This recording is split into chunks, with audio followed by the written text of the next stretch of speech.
बच्चों अब अगला टॉपिक हम लोग ऐसे देखेंगे। सपोज करिए कोई ऐसा बॉडी जो किसी एक्सिस के अबाउट बच्चों रोल कर सकता हो, ऐसे रोटेटरी मोशन कर सकता हो, उसके एक्सिस को फिक्स कर दिया जाए और उसके ऊपर इस तरह से थ्रेड को रैप करके और उसके थ्रू एक कोई ब्लॉक कोई मास हैंग करा दिया जाए, तो उससे रिलेटेड कई सारे क्वेश्चन हमारे यहाँ पूछे जाते हैं।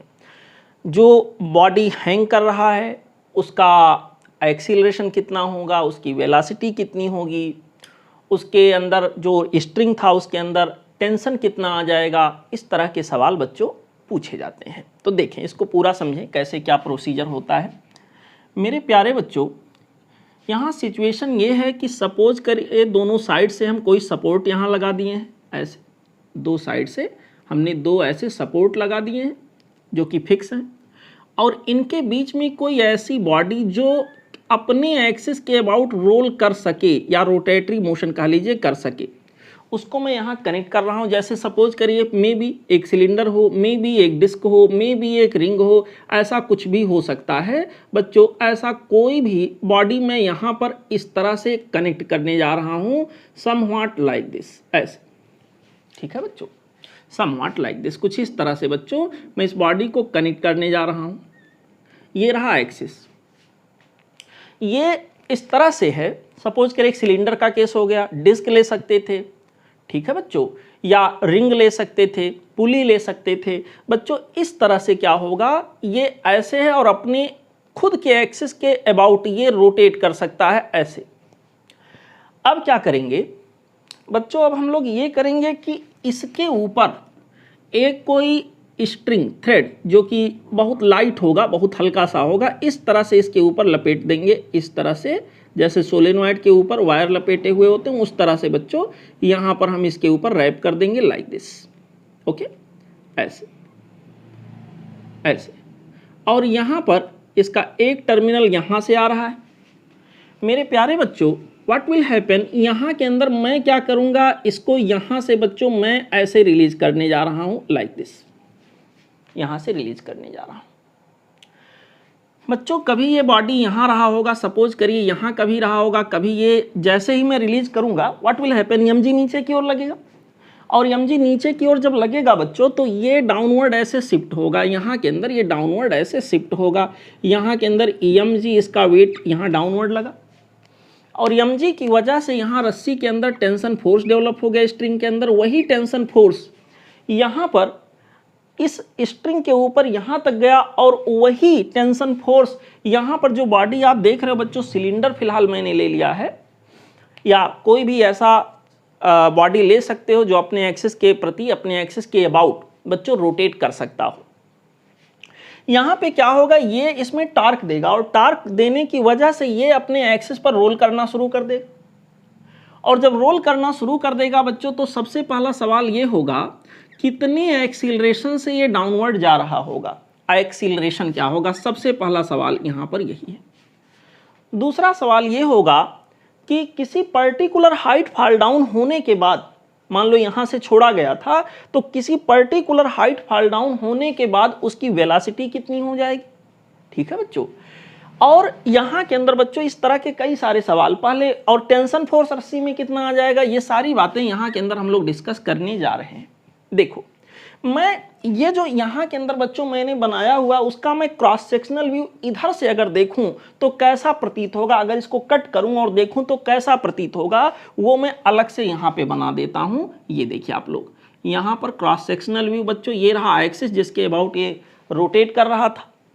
यहाँ पर बच्चों टेंशन फोर्स के बराबर फोर्स इस पे लगा होगा, ठीक है, टेंशन फोर्स के बराबर फोर्स लगा होगा जो इसको डाउनवर्ड खींच रहा होगा। पूरा अगर इसका शकल बनाए तो इस पे मास जो लटक रहा था दैट वाज यम, पूरा अगर दिखाएं, चलो पूरा ही दिखा देते हैं फिलहाल अभी। यम मास का ब्लॉक यहाँ पे लटक रहा है बच्चों। mg जो इसका वेट है वो डाउनवर्ड ऐसे काम कर रहा है, टेंशन फोर्स के बराबर फोर्स यहाँ पर लग रहा है, और कितने एक्सीलरेशन से फॉल डाउन हो रहा है वो एक्सीलरेशन मैं ये मान लेता हूँ। तो सबसे पहले बच्चों एक्सीलरेशन होगा कितना, इसको निकाल लेते हैं। देखो, एक्सीलरेशन निकालने के लिए बच्चों हम लोग एक काम करते हैं, इसके ऊपर या इसके ऊपर, जैसा भी देखो, इसके ऊपर बच्चों हम लोग लगाएंगे, इतने पार्ट के ऊपर हम लोग लगाएंगे न्यूटन जी का सेकेंड लॉ। ये रहा Newton second law. Okay, Newton ji का जब सेकेंड लॉ हम यहां अप्लाई करेंगे बच्चों, व्हाट विल हैपन, यहां होगा एफ नेट, सिंपली जैसे हम लोग अप्लाई करते थे वही प्रोसीजर फॉलो करना, equal to M A. Okay, F net equal to M A. मेरे प्यारे बच्चों, एफ नेट का मतलब देखिए क्या हो गया, M G minus of T equal to M into ये। यहां पर हमारे पास इतना आ गया। एक्सीलेशन मुझे पता करना है, तो बच्चों यहां पर एक्सीलेशन पता करने के लिए हमें टेंशन पता होना चाहिए कि भाई टेंशन की वैल्यू क्या होगी। फिलहाल अभी एक इक्वेशन हमें यहां पर मिला एक्सीलरेशन, इसकी मदद से हम लोग फाइंड आउट कर सकते हैं। इसको मैंने मान लिया इक्वेशन नंबर 1।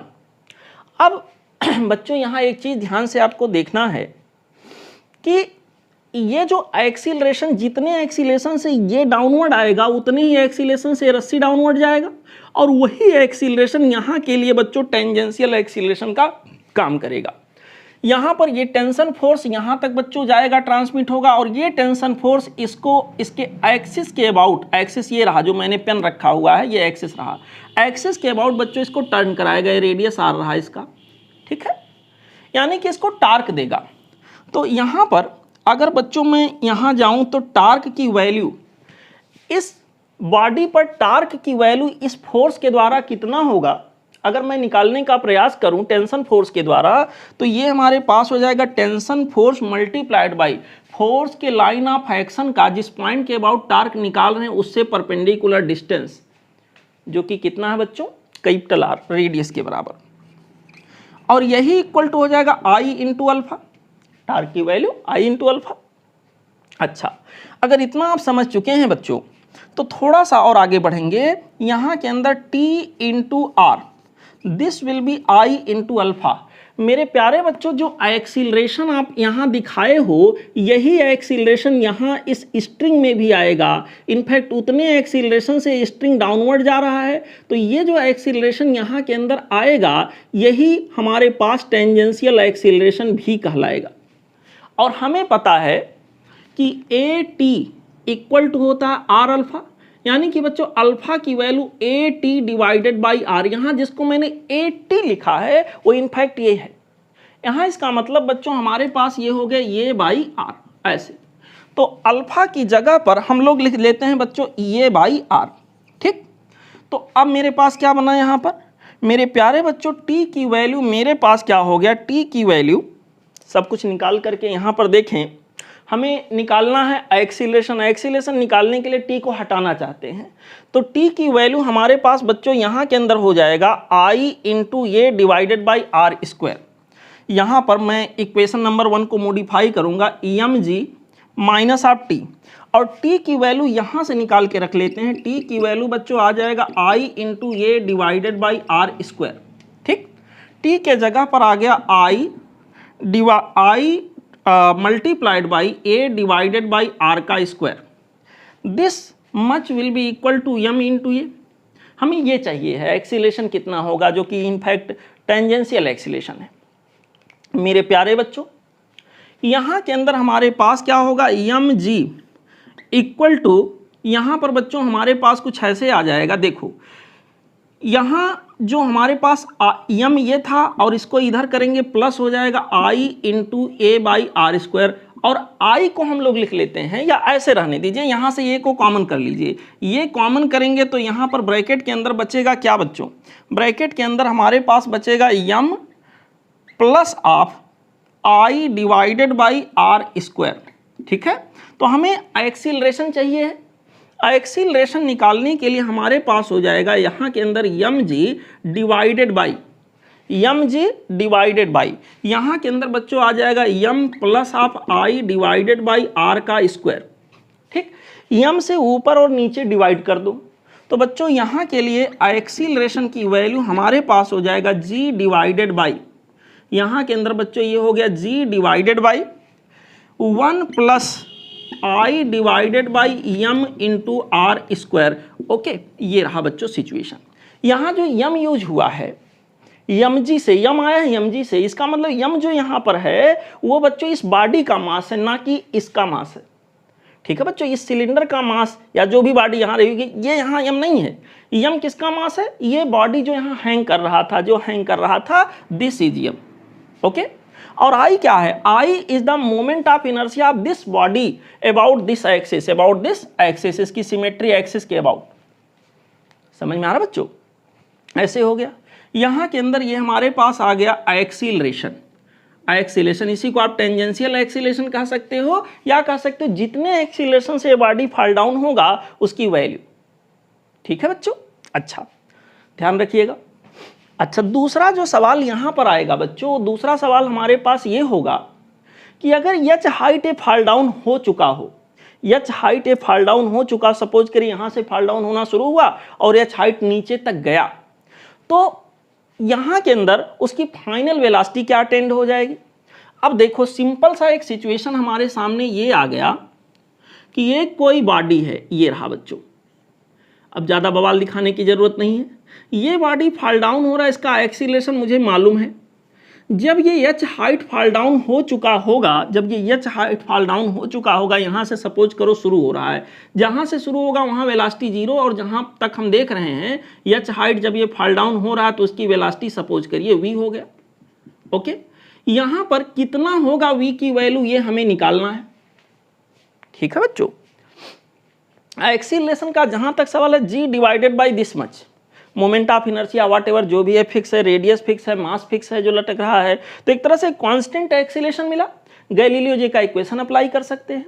गैलीलियो जी का इक्वेशन अप्लाई करेंगे तो सिंपली मेरे पास यहाँ के लिए होगा v square equal to U square plus 2 times of A S, 2 times of A S, V square, U square मतलब 0 हो गया, 2 टाइम्स ऑफ ये, और ये की वैल्यू हमारे पास ये पूरा हो गया, g, this is g divided by 1 plus of i divided by, यहाँ के अंदर i डिवाइडेड बाई कितना हो गया बच्चों, यहाँ पर आ गया यम आर का स्क्वायर, इनटू क्या हो गया h, यानी कि यहाँ पर एक नया चीज आ गया h। बच्चों इसको सॉल्व करेंगे, ये 2 यहाँ पर चला जाएगा और 2 यहाँ लिखा था यहाँ लिख दिया, स्क्वायर यहाँ से हटाएंगे तो इसका स्क्वायर रूट हो जाएगा। ये आ गया बच्चों हमारे पास वेलोसिटी अटेंड। जब ये बॉडी जहाँ से भी शुरू हुआ था वहाँ से एच हाइट फॉल डाउन हो चुका होगा, तो बच्चों उसके द्वारा अटेंड वेलोसिटी की वैल्यू इतनी हो गई। आई क्या है? I is the moment of inertia of this body about this axis. Okay, अगर ये बच्चों मान लो डिस्क है तो आई की value half M R square, मान लो ये रिंग होता आई की वैल्यू एम आर स्क्वायर, मान लो ये बच्चों सॉलिड सिलेंडर है हाफ एम आर स्क्वायर। ठीक है, इसका जो भी मास हो, यहाँ पर जो मास फिलहाल यम मैंने लिखा वो यहाँ का है, ये ध्यान रखिएगा, लोग गलती करते हैं यहाँ पे। अब अगला सिचुएशन हमसे ये कैलकुलेट करने के लिए बोला जाएगा कि सर आप ये बताओ ये जो स्ट्रिंग है इसमें टेंशन कितना आया होगा। ठीक है बच्चों, टेंशन की वैल्यू, तो 2 वैल्यूज हम लोग निकाल चुके हैं। जिसको निकाल चुके हैं उसको मैं एक जगह ला के रख लेता हूँ बच्चों, मैं बाकी चीज़ों को डिलीट कर देता हूँ क्योंकि कोई आवश्यकता नहीं है। डेरिवेशन आपको करना हो तो इसको वीडियो को रोक करके आप लोग यहाँ पर प्रैक्टिस कर लीजिएगा। देखो एक्सीलरेशन हमने निकाला है, मैं यहाँ लिख देता हूँ। एक्सीलरेशन की वैल्यू हमारे पास आ गया g divided by 1 plus of i divided by m into R square, ऐसे। ओके, ये 1 है, ये i है। 1 और i में कभी कभी कंफ्यूजन हो जाता है क्योंकि एक जैसा लगभग लिखा होता है। यहाँ पर इक्वेशन नंबर इसको 2 मान लेता हूँ, इसको हटा देता हूँ बच्चों। और जो वेलोसिटी अटेंड हुआ एच हाइट फॉल डाउन होने के बाद वो आ गया स्क्वायर रूट के अंदर 2 times of G H divided by 1 plus I divided by M R square, ऐसे। ये हो गया वेलोसिटी अटेंड, इसको भी मैं हटा देता हूँ। चलो अब बच्चों मुझे यहाँ पता करना है कि कितना टेंशन आ जाएगा। 1 2 इक्वेशन नंबर 3, इक्वेशन नंबर 1 को रिकॉल करिए। इक्वेशन नंबर 1 में हमारे पास लिखा है mg minus T equal to M. ये यहाँ से मैं लिख सकता हूँ, इक्वेशन नंबर 1 से मैं लिख सकता हूँ t will be equal to M g minus M, ये यम जी माइनस ये हो गया ऐसे। मेरे प्यारे बच्चों, ये की वैल्यू जो हमारे पास होगी वो इतने के बराबर है। ये की ये वाली वैल्यू उठा करके यहाँ रख लेते हैं, देखते हैं क्या आता है। t will be here m, और यहाँ के अंदर बच्चों ये हो गया g माइनस ये के जगह पर हो जाएगा, कितना हो जाएगा बच्चों, this will be g divided by 1 plus i divided by M R square, ऐसे हो गया। i divided by M R square इतना हो गया बच्चों, इस तरह से। अभी भी g कॉमन हो रहा है, g को कॉमन कर लीजिए। t की वैल्यू बच्चों आप लोग देख रहे हो ना, t की वैल्यू यहाँ के अंदर mg हमारा कॉमन हो जाएगा, m कॉमन ऑलरेडी है, g भी हो गया। बाकी यहाँ बचेगा 1 माइनस 1 अपॉन दिस, इसको सॉल्व करोगे तो दिस माइनस 1 यानी 1 कैंसिल हो जाएगा। यहाँ के अंदर आ जाएगा बच्चों i divided by m into R square, this whole much is divided by 1 plus i upon M R square, ऐसे हो गया बच्चों, ऐसे। इसको थोड़ा और सॉल्व करें हम लोग, थोड़ा और मेहनत करें, यहाँ हो जाएगा M R square plus I upon M R square cancel हो जाएगा। तो t की वैल्यू यहाँ के अंदर हो गया एम जी, और यहाँ के अंदर बच्चों हमारे पास क्या होगा, आई डिवाइडेड बाई आई प्लस आप यहाँ के अंदर हो जाएगा बच्चों एम आर स्क्वायर, यही यहाँ के लिए रिजल्ट आ जाएगा। ओके, ये हो गया टेंशन फोर्स की वैल्यू। समझ में आया बच्चों, टेंशन फोर्स की value.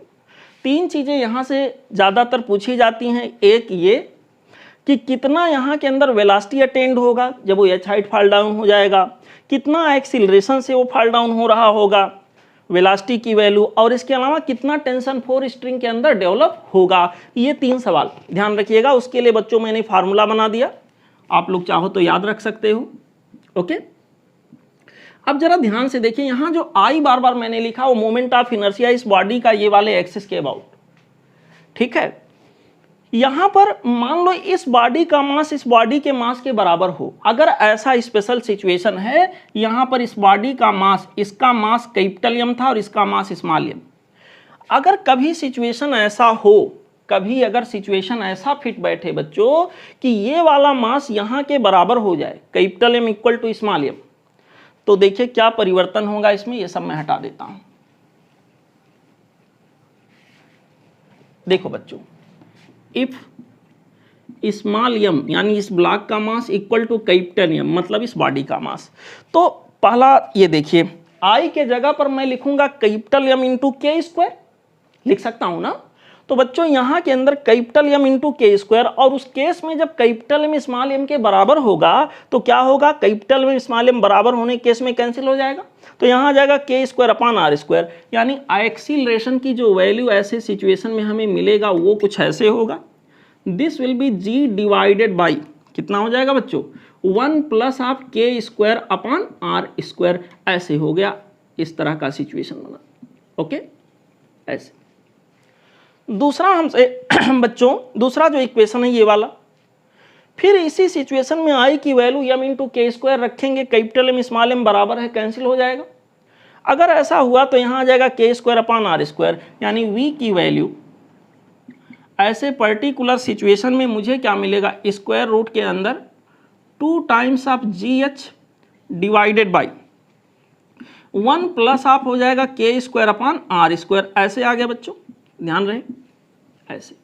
H height fall down होने के बाद gain velocity by this body, ठीक है बच्चों। अच्छा, अगला जो सिचुएशन हमारे सामने होगा वो ये होगा कि सर इसको कैसे मॉडिफाई करेंगे। ये हमारे पास हो जाएगा एम के स्क्वायर, रहा सवाल सारे एम बराबर हैं तो कैंसिल आउट होने के बाद यहाँ बचेगा के स्क्वायर, यहाँ बचेगा के स्क्वायर प्लस आर स्क्वायर, तो टेंशन की वैल्यू यहाँ के अंदर आ जाएगा, टेंशन फोर्स इक्वल टू कितना हो जाएगा बच्चों, ये हो जाएगा एम जी, और एम जी के ब्रैकेट के अंदर आ जाएगा के स्क्वायर डिवाइडेड बाई, यहाँ पर आ जाएगा के स्क्वायर प्लस आर स्क्वायर, ऐसे हो गया बच्चों। ये रहा सिचुएशन लाइक दिस, ठीक है, ऐसे आ गया। लेकिन ये जो इक्वेशन बना दिस दिस एंड दिस, ये तभी लागू होगा जब स्मॉल एम कैपिटल एम बराबर हो, मतलब ये वाली बॉडी जो यहाँ लगाई गई है, सिलेंडर हो सकता है, डिस्क हो सकता है, रिंग हो सकता है, इसका मास इसके बराबर हो तब ये होगा, अदरवाइज इसको आप लगाओगे। ठीक है बच्चों। और एक और चीज यहां पर बच्चों, जो जो नीचे जाएगा त्यों तो ये वेलोसिटी इसकी बढ़ती जाएगी, और वेलोसिटी बढ़ते जाने का मतलब ये हुआ, इसका क्रॉस सेक्शनल व्यू दिखाएं तो ऐसे, जितने वेलोसिटी से ये चलेगा उतने वेलोसिटी से ये जा रहा है, उतने वेलोसिटी से बच्चों वही इसकी टेंजेंशियल वेलोसिटी बन जाएगी। तो ओमेगा की वैल्यू अगर निकालने की कोशिश की जाए, कभी मान लो ओमेगा पता करना हो, तो ओमेगा की वैल्यू हमारे पास हो जाएगा बच्चों v/r, इसको लिख सकते हैं 1/r इंटू वी, और v की वैल्यू अभी देखिए ये है 1/r इंटू वी, और बच्चों 1/r को इसके अंदर करेंगे तो r का स्क्वायर हो जाएगा, r का स्क्वायर हो जाएगा तो क्या बन जाएगा, ओमेगा की वैल्यू यहाँ के अंदर बन के आ जाएगी स्क्वायर रूट के अंदर 2 times of GH divided by r square plus I/m, यही होगा ना। यहाँ के अंदर बच्चों हो जाएगा r square plus I divided by क्या हो गया m। ये बच्चों आप लोग ध्यान रखिएगा, यहाँ ये आ जाएगा आपका एंगुलर वेलोसिटी। यहाँ भी अगर m की value capital M small m बराबर है तो यहाँ पर बच्चों हमारे पास k स्क्वायर केवल बचेगा, m के स्क्वायर करेंगे m कैंसिल हो जाएगा, k स्क्वायर केवल बचेगा। तो ऐसे पर्टिकुलर सिचुएशन में ओमेगा की वैल्यू यहाँ पर आ जाएगा स्क्वायर रूट के अंदर 2 times of GH divided by r square plus k square. ठीक बच्चों, ऐसे ये कुछ इक्वेशंस हैं, कुछ एनालिसिस हैं, जिसको आप कॉपी पे लिख लिख के प्रैक्टिस कर लीजिएगा बच्चों। यहाँ से रिलेटेड काफ़ी क्वेश्चन आपके यहाँ पूछे जाते हैं। ठीक है, कुछ इस तरह के सवाल यहाँ के अंदर आ रहे होते हैं बच्चों। अभी हम लोगों ने इंक्लाइंड प्लेन का केस देखा था। इंक्लाइंड प्लेन के केस में वेलोसिटी कितनी होगी बॉडी की जब वो रोल करता हुआ आएगा, बॉटम पे पहुँचेगा, लगभग ऐसा ही इक्वेशन यहाँ के अंदर बन रहा था वेलोसिटी के लिए। कहाँ गया, लगभग ऐसा इक्वेशन, तो उसी से मिलता जुलता इक्वेशन यहाँ भी बन रहा है। ठीक है बच्चों, तो आप चाहो तो कंपेयर करके याद कर सकते हो, जैसे भी आपको याद होना चाहिए, क्योंकि टाइम में इतना समय नहीं, माफ करिएगा, एग्जाम में इतना टाइम नहीं होता है कि आप बैठ के वहाँ दुनिया भर का डेरिवेशन करेंगे। जब सवाल आप सॉल्व करते हो, इक्वेशन का यूज होता है, तो रटना भी नहीं पड़ता, ऑटोमेटिकली चीज़ें याद हो जाती हैं। ठीक, यही आपको करना होगा यहाँ एनालिसिस के लिए कि कहाँ पर क्या कैसे हुआ। पूरा जो मैं प्रोसीजर बता रहा हूँ आप लोग कॉपी पे लिख लिख के प्रैक्टिस कर लीजिएगा। ठीक है, आल्दो अगर कहीं कोई कंफ्यूजन होता है तो हमसे पूछ लीजिएगा। ओके बच्चों, तो ये था कुछ सिचुएशन। कभी कभी ओमेगा के लिए आप देखोगे यम से ऊपर नीचे मल्टीप्लाई कर दिया जाएगा, यम से ऊपर नीचे मल्टीप्लाई करोगे तो 2mgh आ गया। 2mgh का मतलब 2 times of u, 2 times of u। अगर जहाँ तक हाइट नीचे गया है उसको मैं रेफरेंस लेवल मान लूँ तो उसके रेस्पेक्ट में मैक्सिमम पोटेंशियल एनर्जी आ जाएगा, या सिंपली 2mgh कह लीजिए divided by m r square, m k square को I लिख दूंगा। ठीक है बच्चों, तो जैसे भी सिचुएशन फिट हो उसके हिसाब से यहाँ पर देखा जाएगा, उसके हिसाब से हम लोग सिचुएशन को हैंडल करेंगे। अगर यहीं पर मैं बच्चों मल्टीप्लाई कर दूं तो ये 2mgh divided by m r square plus of I ऐसे हो जाएगा ना। तो ठीक है, आप कर सकते हो, उस तरह से भी इक्वेशन को मॉडिफाई करके दूसरे रूप में आप ला सकते हो। ठीक है बच्चों, तो इस बात का ध्यान रहे बच्चों, ऐसे सवाल एक्सपेक्टेड है और आपके एग्जाम में पूछे जाते हैं। पूरा प्रैक्टिस आप करेंगे, आई होप आप लोग मेरा कहना मानेंगे। ओके, अब हम लोग बच्चों आगे बढ़ेंगे और रोलिंग मोशन से ही रिलेटेड कुछ और छोटी छोटी बट मोटी बातें हैं जिनको याद रखना बहुत ज़रूरी है, उन पे थोड़ा सा डिस्कशन हम लोग करेंगे।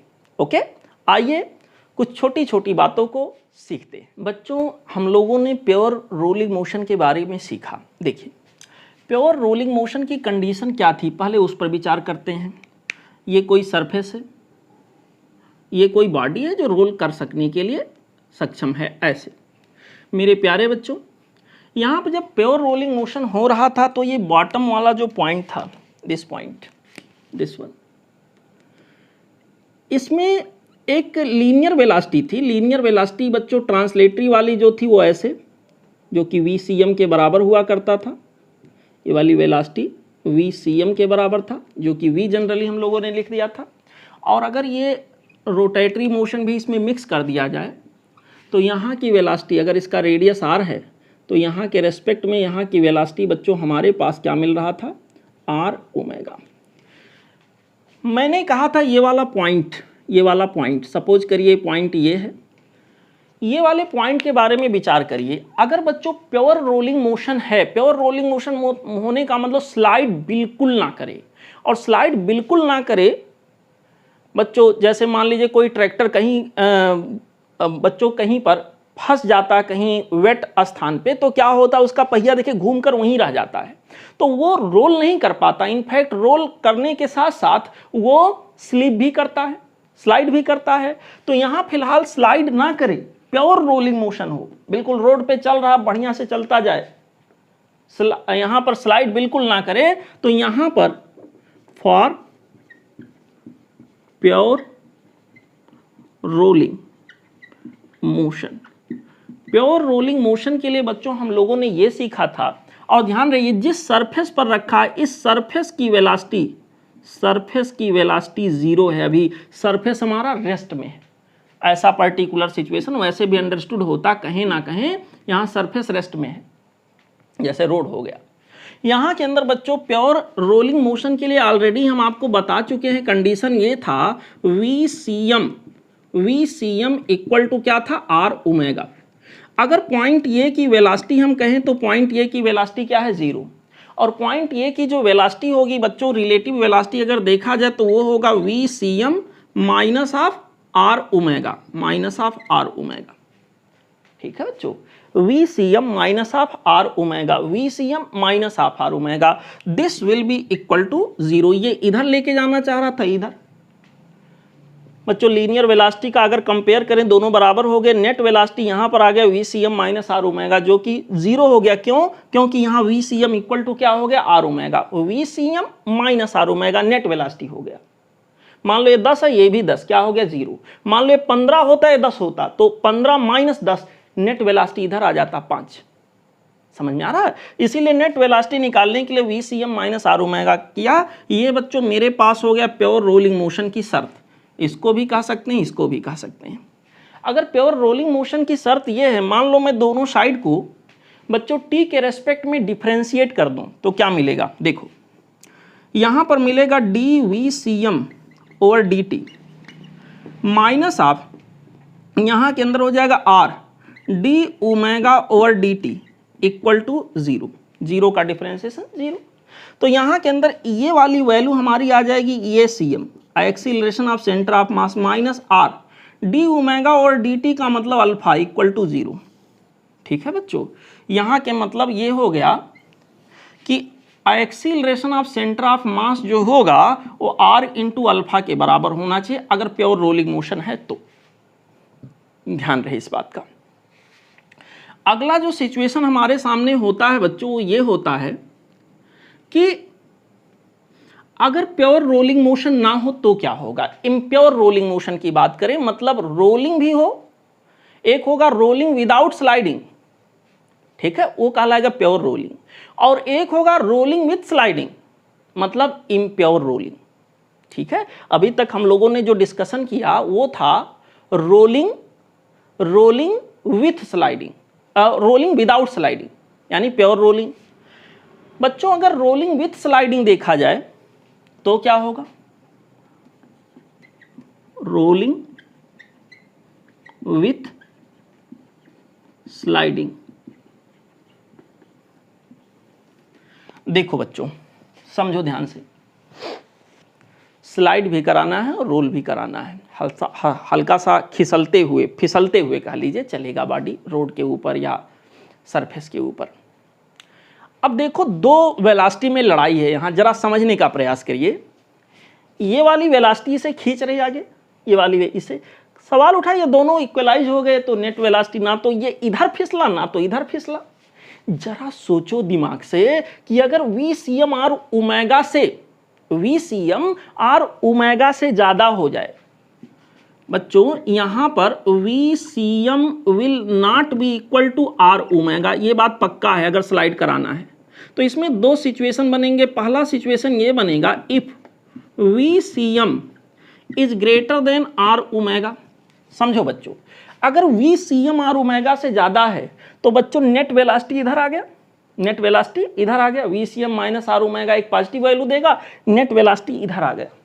मतलब ये बॉडी इधर की ओर फिसलने लगेगा, गोल गोल घूम के तो चल ही रहा है, साथ ही साथ हल्का सा फिसलते हुए भी चलेगा। ठीक है बच्चों, यहां पर सिचुएशन हमारे सामने ऐसे होगा, ये रहा सरफेस, ये रहा बॉडी, ये रहा बच्चों एक बॉडी में बना देता हूं समझाने के लिए ऐसे, और ये रहा सरफेस जिसके ऊपर ये बॉडी चल रहा है। ओके, यहाँ टेढ़ा मेढ़ा जो भी डायग्राम बने आप लोग इसका कॉन्सेप्ट समझ लो बच्चों। इस बार ये बॉडी फॉरवर्ड डायरेक्शन में जिधर वो जा रहा था ऐसे बच्चों, उधर के डायरेक्शन में ये फिसलने लग जाएगा। ये वाली वेलोसिटी हमारी वी नेट जो होगी वो इधर आ जाएगी, इधर की ओर फिसलने लगेगा।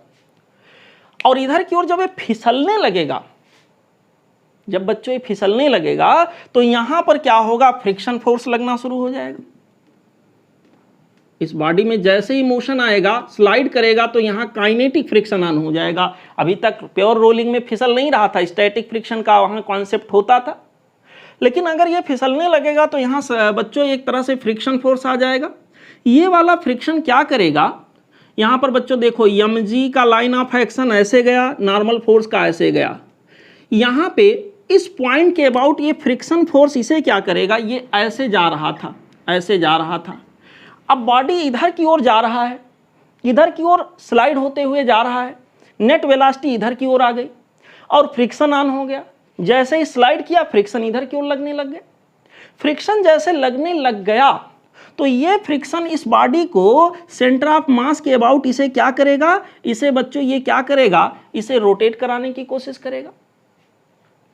ठीक है, ये फ्रिक्शन जो होगा इसके वजह से लीनियर वेलोसिटी जो होगी वो घटने का प्रयास होएगी। लीनियर वेलोसिटी बच्चों यहाँ के अंदर linear velocity, centre of mass जिस वेलोसिटी से जा रहा था वो वेलोसिटी एक तरह से यहाँ देखो, सेंटर ऑफ मास जिस वेलोसिटी से जा रहा था बच्चों, इस फोर्स की वजह से सेंटर ऑफ मास की वेलोसिटी कम होनी शुरू होगी और यहाँ पर फ्रिक्शन फोर्स की वजह से इसके ऊपर टार्क लगेगा, फ्रिक्शन फोर्स की वजह से इसके ऊपर टार्क लगेगा और यहाँ पर सेंटर के अबाउट जो टार्क लगेगा उसकी वजह से ओमेगा बढ़ना शुरू होगा। अब फ्रिक्शन किधर लगेगा, बैकवर्ड डायरेक्शन में। बॉडी स्लाइड किधर करेगी, फॉरवर्ड डायरेक्शन में। ध्यान रखिएगा, बॉडी भी स्लाइड हियर, इधर की ओर स्लाइड करेगा, बॉडी स्लाइड इधर करेगा। और यहाँ पर बच्चों फ्रिक्शन किधर लगेगा, बैकवर्ड डायरेक्शन में। ये डायरेक्शन आपसे पूछ लिया जाता है। और दूसरी बात बच्चों यहां के अंदर ये आपको समझना है कि अब जब VCM की वैल्यू एक तरह से फ्रिक्शन की वजह से कम होने लगा और ओमेगा की वैल्यू फ्रिक्शन की वजह से टार्क लगा जिसकी वजह से बढ़ने लगा, तो जो ज्यादा था वो कम होने लगा और जो कम था वो ज्यादा होने लगा। एक समय ऐसा आएगा बच्चों ये दोनों वेलोसिटी इक्वलाइज हो जाते हैं। एक समय ऐसा आता है कि यहाँ पर VCM का जो नया वैल्यू होता घट करके VCM से VCM डैश हो गया और यहाँ R ओमेगा की वैल्यू बढ़कर ओमेगा डैश हो गया और ये इक्वलाइज हो जाते हैं। और अब जैसे इक्वलाइज हुए, जैसे दोनों इक्वलाइज हुए बच्चों, यहाँ फ्रिक्शन खत्म हो जाएगा।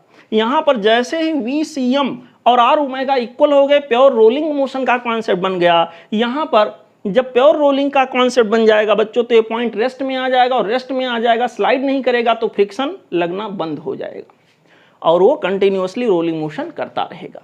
इसलिए मैंने कहा था कि रोलिंग मोशन के स्टार्टिंग के लिए फ्रिक्शन जरूरी है। जरूरी नहीं कि हॉरिजॉन्टल प्लेन पे रोलिंग हो रहा तो फ्रिक्शन हमेशा रहे, जरूरी नहीं। यहाँ पर बच्चों दूसरा सिचुएशन हमारे सामने ये होगा, if VCM less than R omega, उल्टा बोलें तो R omega greater than VCM। अब जरा सोचो, यहाँ पर इस बार ये वाली वैल्यू ज्यादा हो गई तो इसका जस्ट रिवर्स केस यहाँ होगा। दिखा दें आपको, ये हमारा सरफेस है बच्चों, ये बॉडी रहा और बॉडी इस सरफेस के ऊपर इस तरह से ऐसे जा रहा था, रोल करते हुए आगे बढ़ रहा था। वेलोसिटी सेंटर ऑफ मास का चलो कुछ था। यहाँ पर इस बार हमने क्या कहा कि ये जो R ओमेगा वेलोसिटी है, जो यहाँ पर बच्चों R ओमेगा वेलोसिटी है, ये VCM इधर था उससे ज़्यादा हो गया तो नेट वेलोसिटी जो हमारी हो गई इधर हो गई। अब बॉडी इधर नेट वेलोसिटी आ गई बच्चों, बॉडी इधर की ओर चलेगा रोल करता हुआ, लेकिन इधर हल्का सा फिसलता भी रहेगा। तो बच्चों जब बॉडी इधर फिसलना शुरू होगा, इधर स्लाइड करेगा, बैकवर्ड डायरेक्शन में स्लाइड करेगा, और बैकवर्ड डायरेक्शन में जब स्लाइड करेगा तो फ्रिक्शन ऑन यहाँ हो जाएगा बच्चों। जैसे फिसलेगा यहाँ काइनेटिक फ्रिक्शन आ जाएगा, और जब ये फ्रिक्शन आ जाएगा बच्चों तो ये फ्रिक्शन क्या करेगा, देखो ये इधर घूम रहा था, ये फ्रिक्शन बॉडी का जो यहाँ सेंटर ऑफ मास का वेलोसिटी था, ये फ्रिक्शन इस वेलोसिटी को बढ़ाने का प्रयास करेगा, और इस फ्रिक्शन की वजह से टार्क आएगा जो ओमेगा को घटाने का प्रयास करेगा।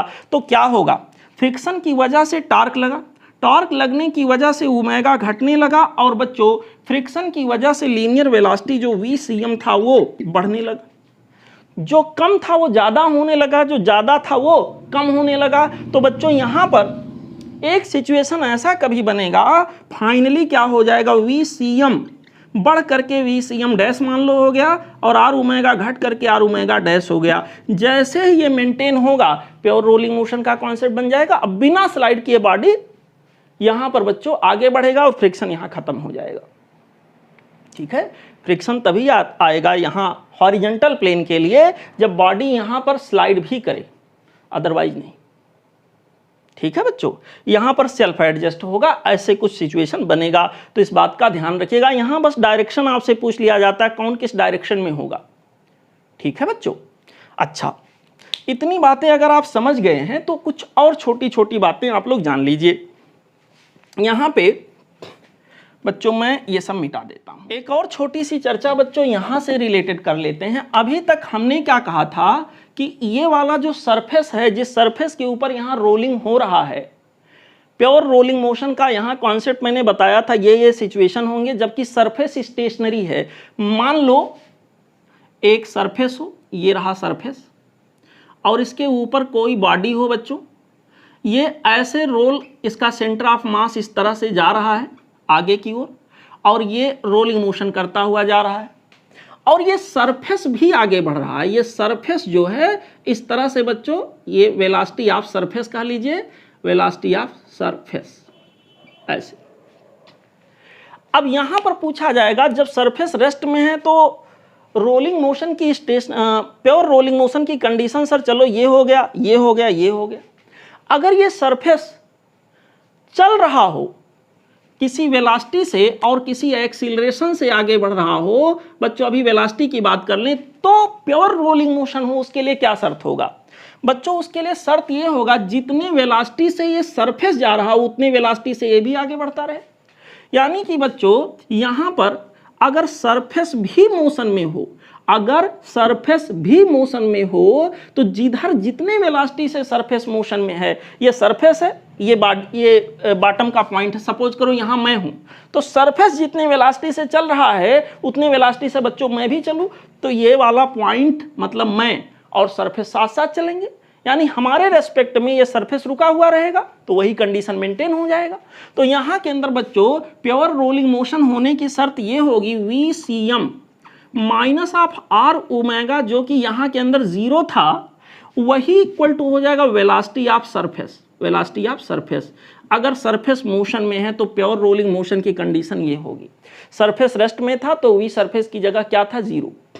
मान लो सरफेस को एक्सीलरेटेड मोशन करता हुआ मान लिया जाए, यहाँ पर जो हमारा सरफेस है वो एक्सीलरेटेड मोशन कर रहा है, तो यहाँ पर इसको बच्चों एक बार डिफरेंशिएट कर दो टाइम के रेस्पेक्ट में, तो यहाँ के अंदर मिलेगा ये CM minus of R omega का डिफरेंशिएशन टाइम के रेस्पेक्ट में अल्फा इक्वल टू ये ऑफ दी सरफेस। यहाँ पर बच्चों प्योर रोलिंग मोशन की कंडीशन, अगर सरफेस भी मोशन कर रहा है उस केस में प्योर रोलिंग मोशन की कंडीशन कुछ इस प्रकार से एग्जिस्ट करेगी। समझ आए बच्चों? अच्छा, यहाँ पर इतनी बातें अगर आप समझ चुके हो बच्चों, तो एक और छोटी सी चर्चा यहाँ के अंदर हम कर लेते हैं। हमने आपको बताया था कि जब कोई बॉडी बच्चों यहाँ इंक्लाइंड प्लेन के ऊपर चलता है, तो इंक्लाइंड प्लेन के ऊपर जब बॉडी रोलिंग मोशन करेगा तो वहाँ फ्रिक्शन जरूर होगा, पक्का है। और प्योर रोलिंग मोशन अगर करेगा और फ्रिक्शन है तो वो फ्रिक्शन क्या करता है, इनफैक्ट उसका रोल क्या होता है, मैं अभी आपको समझा रहा हूं। डायरेक्शन यहाँ आपके सवाल में पूछा जाता है कि उसकी डायरेक्शन क्या होगी। इतनी बातें आप समझ चुके होंगे। कोई दिक्कत तो नहीं है बच्चों? दिक्कत होगी तो पूछिएगा। चलिए इसको मैं हटा देता हूं, फिर बच्चों यहाँ थोड़ी सी चर्चा और करते हैं। बच्चों अगला सिचुएशन हम कुछ इस तरह से देखते हैं। एक कोई बॉडी है जो इंक्लाइंड प्लेन, जो कि हॉरिजेंटल से थीटा एंगल पर बच्चों इंक्लाइंड है।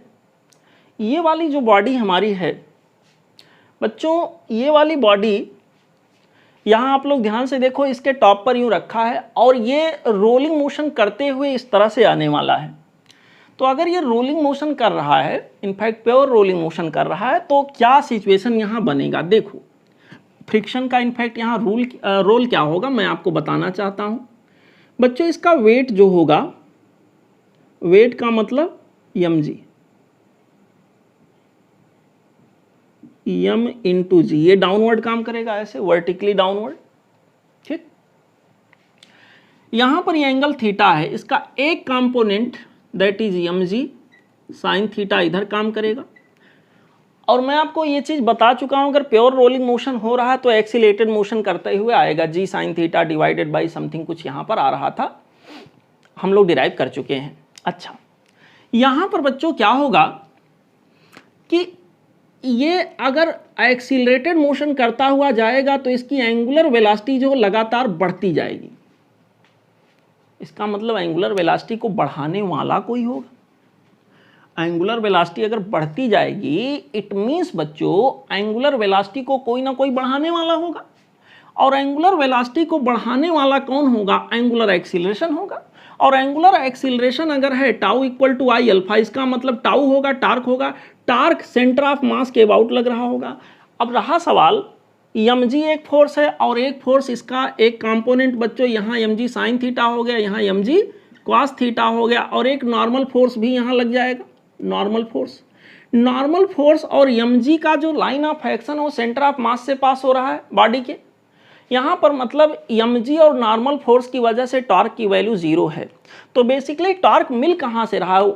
ओमेगा क्यों बढ़ रहा है? क्यों यहाँ के अंदर अल्फा आ रहा है? यहाँ के अंदर बच्चों ओमेगा बढ़ रहा है, यानी कि अल्फा, और अल्फा जो है यानी एंगुलर एक्सीलरेशन जो ओमेगा को सपोर्ट कर रहा है।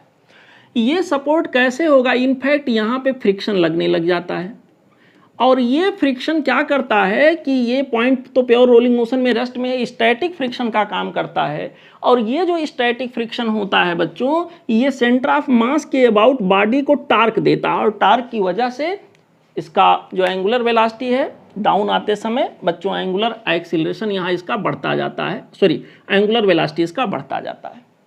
ठीक है, तो यहाँ पर आपसे पूछा जाएगा फ्रिक्शन की डायरेक्शन क्या होगी। आप देख लीजिए, फ्रिक्शन ऊपर की ओर होगा और ये स्टैटिक फ्रिक्शन होगा। अगर प्योर रोलिंग मोशन है तो स्लाइड नहीं हो रहा है, ये बच्चों कौन सा फ्रिक्शन होगा? स्टैटिक फ्रिक्शन होगा, ना कि डायनेमिक फ्रिक्शन। ध्यान रहे, ना कि काइनेटिक फ्रिक्शन। स्लाइड नहीं कर रहा, जब तक स्लाइड नहीं करेगा तब तक काइनेटिक फ्रिक्शन नहीं आएगा। जिस पॉइंट पे लग रहा है प्योर रोलिंग मोशन है तो ये पॉइंट रेस्ट में है। ठीक है बच्चों, ये आपसे जो है यहाँ पर बच्चों सवाल पूछा जाएगा कि फ्रिक्शन की डायरेक्शन क्या होगी। अच्छा, मान लो मैंने पहला सिचुएशन क्या दिखाया, बॉडी डाउनवर्ड आ रहा है, यहाँ पर ओमेगा बढ़ रहा है, ओमेगा को बढ़ाने वाला अल्फा है, तो फ्रिक्शन इस प्रकार से होगा कि टार्क कैसे देगा कि टार्क की वजह से यहाँ पर बच्चों यहाँ के अबाउट क्या हो, अल्फा आ जाए और अल्फा ओमेगा को सपोर्ट करे। इसका मतलब फ्रिक्शन बैकवर्ड रहा। अब सवाल अगला आएगा कि अगर ऐसा ही इंक्लाइंड प्लेन हो जैसा अभी आपने देखा था, यहाँ ऐसा ही कोई और इंक्लाइंड प्लेन हो, और यहाँ के अंदर बच्चों क्या किया जाए, ये रहा बच्चों इंक्लाइंड प्लेन, मैंने यहाँ बना दिया ऐसे, समझिएगा। यहाँ पर एंगल थीटा हो। सपोज करिए कोई बॉडी मैंने ऐसे ऊपर की ओर प्रेस कर दिया, हल्का सा इंपल्स दिया और ये जाने लगा रोल करते हुए। यहाँ पर बच्चों एक कोई हमने ऐसी बॉडी यहाँ कंसीडर किया जो रोलिंग मोशन कर सके, लाइक दिस, और ये बच्चों इस तरह से आगे की ओर बढ़ता हुआ जा रहा है, ऐसे ऐसे। अब क्या होगा, ज्यों ज्यों आगे ये जाएगा जी साइन थीटा इधर की ओर लग रहा है। कहने का मतलब ये होगा मोशन का अपोज होगा, और यहाँ लीनियर वेलोसिटी और एंगुलर वेलोसिटी दोनों लगातार कम होती जाएगी। कम होते जाने का मतलब हुआ कि यहाँ ओमेगा कम होगा तो ओमेगा को कम करने वाला होगा, यानी यहाँ जो एंगुलर एक्सीलरेशन होगा इनफैक्ट वो एंगुलर रिटार्डेशन का काम करेगा, ओमेगा के अपोजिट होगा। इसका मतलब टार्क फ्रिक्शन की वजह से इस प्रकार से होगा कि वो यहाँ अल्फा की डायरेक्शन कुछ ऐसे सेट करे। समझ में आ रहा बच्चों? इसका मतलब हमारे पास फ्रिक्शन जो होगा उसको ऐसे आपको कंसीडर करना पड़ेगा। फ्रिक्शन अगर इधर कंसीडर आप करोगे तो यहाँ पर इसका मतलब जो हमारे पास टार्क आएगा, टार्क की वजह से अल्फा आएगा बच्चों, ओमेगा को सपोर्ट करना चाहिए, लेकिन यहाँ तो अपोज हो रहा है। इसका मतलब फ्रिक्शन हमारा अभी भी इंक्लाइंड प्लेन के एलांग होगा और अपवर्ड होगा। समझ में आ रहा बच्चों? यहाँ ओमेगा लगातार घट रहा था तो ओमेगा को घटाने वाला अल्फा होगा, क्योंकि घटा रहा है, डिक्रीज करा रहा है, इसलिए अल्फा जो होगा डायरेक्शन में ओमेगा के अपोजिट होगा। और इसका मतलब अल्फा यानी टार्क लाने के लिए यहाँ पर फ्रिक्शन का रोल होगा, और फ्रिक्शन ऐसे कुछ एग्जिस्ट करेगा कि यहाँ पर बच्चों अल्फा को जो सेट करे वो ओमेगा के अपोजिट सेट करे। समझ में आ रहा बच्चों? तो बॉडी डाउनवर्ड आए या अपवर्ड जाए, ऐसे केस में बच्चों फ्रिक्शन जो लगेगा इनफैक्ट स्टैटिक फ्रिक्शन होगा। और स्टैटिक फ्रिक्शन की वैल्यू यहाँ के अंदर बच्चों, वैल्यू जो होगा वो तो होगा ही, बशर्ते यहाँ के अंदर बच्चों उसकी डायरेक्शन जो होगी इंक्लाइंड प्लेन के अलांग अपवर्ड डायरेक्शन में होगा। समझ में? इंक्लाइंड प्लेन के अलांग अपवर्ड। समझ आ रहा बच्चों? ध्यान रखिएगा, ये सवाल आपसे पूछा जाता है। अच्छा, एक और छोटी सी चर्चा यहाँ पर कर लेते हैं। सब कुछ रीसेंट सवाल हैं जो कई जगहों पे पूछे गए हैं बच्चों, तो मे भी आगे आने वाले एग्जाम्स में आपके यहाँ पूछे जाएं। तो ये सब अपडेशन है, इसको ध्यान से दिमाग में रखिएगा। ओके, अच्छा, यहाँ पर एक और छोटा सा सवाल ये पूछा जाएगा कि सर ये बताइए, यहाँ पर प्योर रोलिंग मोशन अगर हमें कराना है तो प्योर रोलिंग मोशन कराने के लिए फ्रिक्शन का कोएफिशिएंट, इनफैक्ट स्टैटिक फ्रिक्शन लग रहा है, इसके कोएफिशिएंट की मिनिमम वैल्यू क्या होनी चाहिए?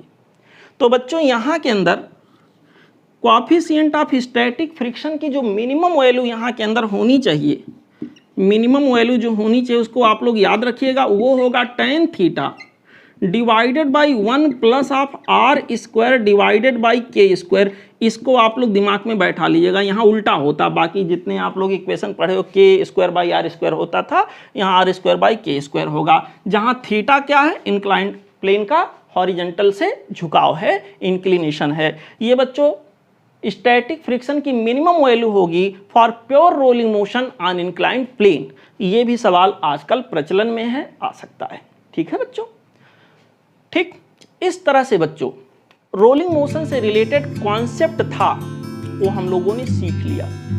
ठीक, अब इसका एप्लीकेशन कैसे होगा? एक और एक्सरसाइज आप में बचता है जिसमें रोलिंग मोशन के कुछ सब सवाल दिए गए हैं। ठीक है, तो आप लोग कॉन्सेप्ट को अच्छे से एंजॉय करिए, इसको चिंतन मनन करिए, दिमाग में बैठाने का प्रयास करिए। और अगले वीडियो में, अगले लेक्चर में हम लोग रोलिंग मोशन से रिलेटेड क्वेश्चन एक्सरसाइज को सॉल्व करेंगे। ओके, आई होप आप लोग इसको अच्छे से तैयार करोगे बच्चों। और अगले लेक्चर में हम लोग यहाँ जब सॉल्व करेंगे रोलिंग मोशन से रिलेटेड सवाल, वो फटाफट आपसे निकलता जाएगा। अगर आपका ये सब कॉन्सेप्ट जो मैंने आपको अभी बताया ये सब प्रिसाइजली तैयार होगा तो कोई दिक्कत आगे नहीं होने वाली है। ओके बच्चों, ठीक है, अब आप लोग मेहनत से पढ़िए, हंसते रहिए, मुस्कुराते रहिए। ओके बच्चों, अगले लेक्चर में बच्चों रोलिंग मोशन से रिलेटेड क्वेश्चन को हम लोग सॉल्व करेंगे।